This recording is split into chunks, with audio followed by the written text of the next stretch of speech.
CBSE board के द्वारा लेखन राइटिंग स्किल के अंतर्गत पत्र लेखन एक प्रश्न आता है जो कि 5 नंबर उसके लिए होते हैं।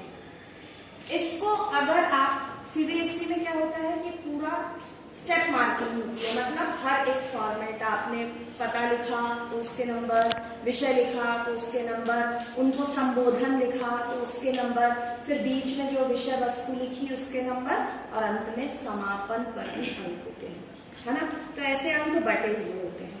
औपचारिक पत्र जितने भी पत्र यानी एप्लीकेशन के फॉर्म में से, इसमें कार्यालयीन पत्र भी होता है, प्राचार्य को होता है, छुट्टी के लिए होता है, या फिर वन विभाग के अधिकारी को पत्र, पेयजल की व्यवस्था सुधारने हेतु पत्र, या क्षेत्र में बिजली जा रही है, चोरी का प्रभाव बढ़ रहा है, लाउड स्पीकर चलने के कारण दिन रात असुविधा हो रही है, उससे बचने का पत्र, नगर निगम द्वारा लगाए गए जो बगीचे थे सूखते जा रहे हैं, उचित रख रखाव के कारण उसका भी वर्णन आता है। विषय दिया रहता है, हम विषय समझते हैं।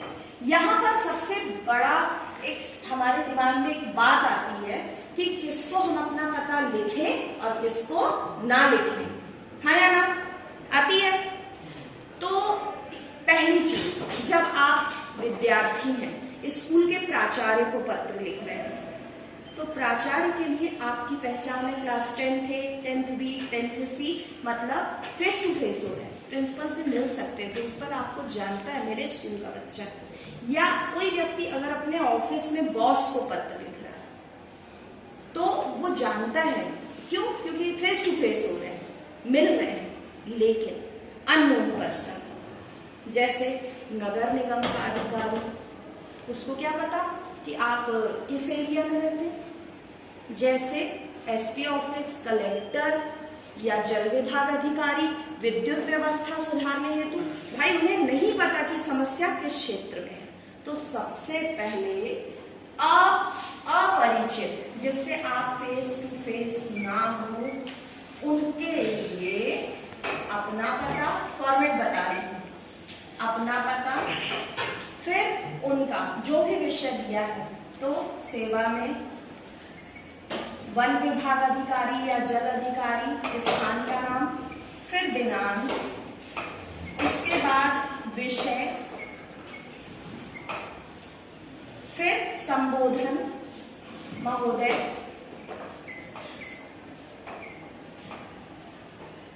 दो पैराग्राफ में पत्र की जो विषय वस्तु होती है।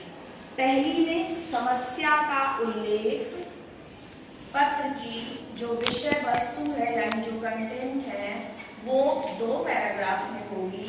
पहला, समस्या से अवगत कराना, यानी हम किस समस्या से जूझ रहे हैं, और दूसरा, उससे मुक्ति पाने की, यानी उससे हमको जो आप राहत दिलाएं, उसको सुलझाने में मदद, समस्या सुलझाने में मदद या उसकी सुलझाने की प्रार्थना। यहाँ पर जो समापन होता है उसके लिए 2 शब्द सीख लो, भवदीय या प्रार्थी। इन 2 शब्दों के अलावा और कोई भी आप उपयोग नहीं करेंगे। बच्चा लिखता है आपका आदरणीय, है ना।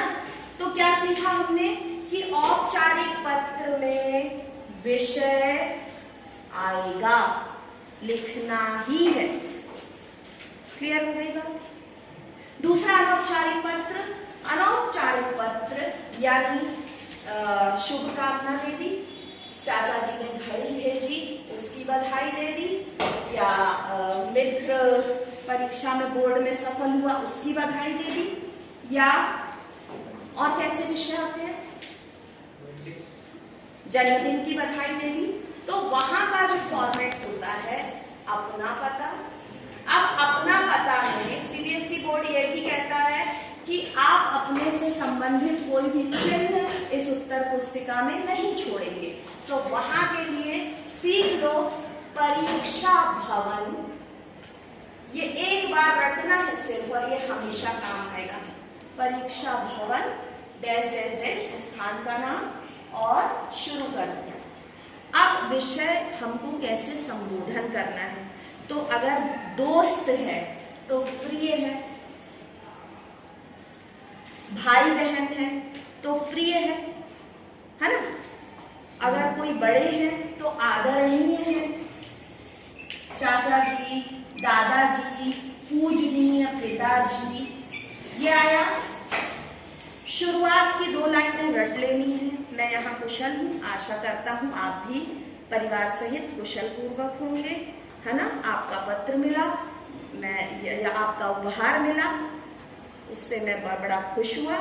और अंत में समापन में मेरी तरफ से घर के मत करो चाचा जी, चाची जी, दादाजी, वो क्या होता है स्पेलिंग या एरर्स आ जाते हैं, है ना।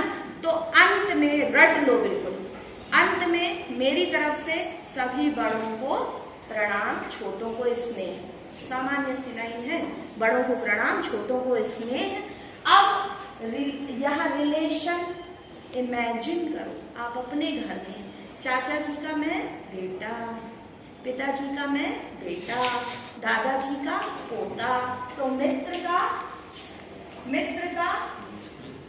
तुम्हारा